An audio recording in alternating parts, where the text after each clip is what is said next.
يا جماعة، في عملية نصب جديدة وخطيرة جدا بتستهدف مستخدمي انستا باي في مصر. في الشرح السريع ده هنفكك الخدعة دي حتة حتة، وهنعرف ازاي نحمي فلوسنا فورا لو لا قدر الله حصلت.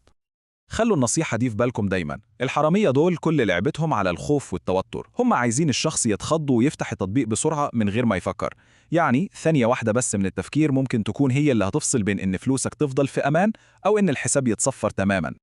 طيب، تعالوا نفهم بالظبط إزاي عملية النصب دي بتحصل. الموضوع مش صدفة خالص، دي خطة مدروسة ومترتبة كويس أوي. عملية النصب كلها عبارة عن 4 خطوات أو 4 مراحل ورا بعض، كل مرحلة بتسلم للتانية، بتبدأ بالخضة وبتنتهي بالسرقة. يلا بينا نشوف كل خطوة لوحدها. الحوار كله بيبدأ بلعبة نفسية. تخيلوا كده توصل رسالة بتقول إن في مبلغ كبير اتسحب من الحساب. أول حاجة هتيجي في بال أي حد هي إيه؟ طبعا الخوف، وإنه لازم يفتح التطبيق فورا عشان يتأكد. وهو ده بالظبط اللي الهاكر عايزه. هنا بقى بتيجي الخدعة التقنية. لما الشخص بيفتح التطبيق بيكون في برنامج خبيث على الموبايل أصلاً. البرنامج ده بيحط شاشة مزيفة زي طبقة شفافة كده فوق الشاشة الحقيقية اللي بتدخل فيها الرقم السري. كل حاجة شكلها طبيعي جداً، بس في الحقيقة أي رقم بيتكتب بيتسجل وبيتبعت للهاكر في نفس اللحظة. والخطوة دي بقى ذكية جدا. أول ما الهاكر ياخد الرقم السري هو محتاج وقت عشان يشتغل براحته. فيعمل إيه؟ يطلع شاشة مزيفة مكتوب عليها جاري تحديث النظام. الشاشة دي بتخلي الواحد يفتكر إن الموبايل بتاعه مهنج أو بيعمل تحديث، فيسيبه على جنب ويستنى. وده بالظبط الوقت اللي الهاكر محتاجه. وفي الوقت اللي شاشة التحديث الوهمية دي شغالة، الهاكر في الخلفية بيكون شغال بيستخدم الرقم السري اللي لسه واخده عشان يدخل على الحساب وينقل كل الفلوس. كل ده بيحصل وصاحب الموبايل فاكر إن جهازه بيعمل تحديث عادي جدا. طيب إزاي الهاكر بيقدر يعمل كل ده؟ الموضوع مش سحر ولا حاجة، الحكاية كلها معتمدة على شوية أدوات وصلاحيات معينة. تعالوا نعرف إيه هي. القصة كلها بتبدأ من هنا، من حاجة اسمها الهندسة الاجتماعية. ودي ببساطة فن التلاعب النفسي، إن الهاكر يلعب على مشاعر الناس عشان يخليهم يعملوا حاجة غلط.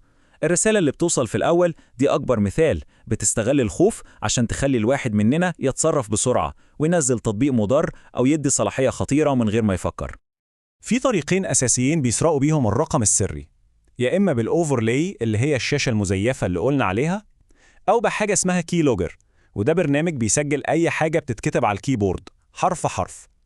في الآخر النتيجة واحدة، بيانات الدخول بتتسرق. طيب بعد ما ياخد الرقم السري، الهاكر بيستخدم أداة بتخليه يتحكم في الموبايل عن بعد. يعني حرفياً بيقدر يفتح التطبيقات ويكتب ويحول فلوس، كل ده من الكمبيوتر بتاعه، كأن الموبايل في إيده بالظبط وصاحبه مش حاسس بحاجة. وهنا بقى نيجي لأخطر نقطة في الموضوع كله. كل اللي فات ده مستحيل يحصل من غير صلاحية واحدة بس، خدمات إمكانية الوصول أو Accessibility Services. الصلاحية دي اللي معمولة أصلاً عشان تساعد الناس اللي عندهم احتياجات خاصة، بتبقى في إيد الهاكر زي المفتاح الماستر بتاع الموبايل، بتخليه يشوف كل حاجة على الشاشة ويعمل كل حاجة هو عايزها. تمام، كده فهمنا المشكلة. نيجي بقى للحل. لو أي حد حس إن ممكن يكون مستهدف أو وقع في الفخ ده، في خطوات لازم تتعمل فوراً عشان نلحق الموقف. الخطة سهلة جدا ومباشرة، خطوتين مفيش غيرهم. الأولى لازم نقطع اتصال الهاكر بالموبايل فورا، والتانية نؤمن حساباتنا البنكية بأسرع ما يمكن. أول حاجة لازم تتعمل هي عزل الموبايل عن النت. أسرع حل هو إننا نقفله خالص، نعمله باور أوف. لو ده مش متاح يبقى نقفل الواي فاي والموبايل داتا فورا، أو حتى نروح مكان مفيهوش شبكة خالص. المهم نقطع أي اتصال بيستخدمه الهاكر عشان يتحكم في الجهاز.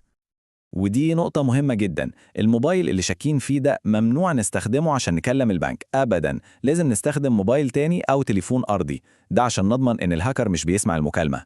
الهدف إننا نوصل للبنك بأي طريقة ونطلب تجميد الحسابات فورا قبل ما الفلوس تروح. وفي الآخر الحكاية دي بتخلينا نسأل نفسنا سؤال مهم جدا. الوعي هو أهم سلاح. لازم كل فترة نراجع الصلاحيات اللي التطبيقات على موبايلاتنا واخداها، بالذات الصلاحيات الخطيرة زي خدمات إمكانية الوصول. فيا ترى كل واحد فينا عارف إيه هي التطبيقات اللي معاها المفتاح الماستر بتاع جهازه دلوقتي؟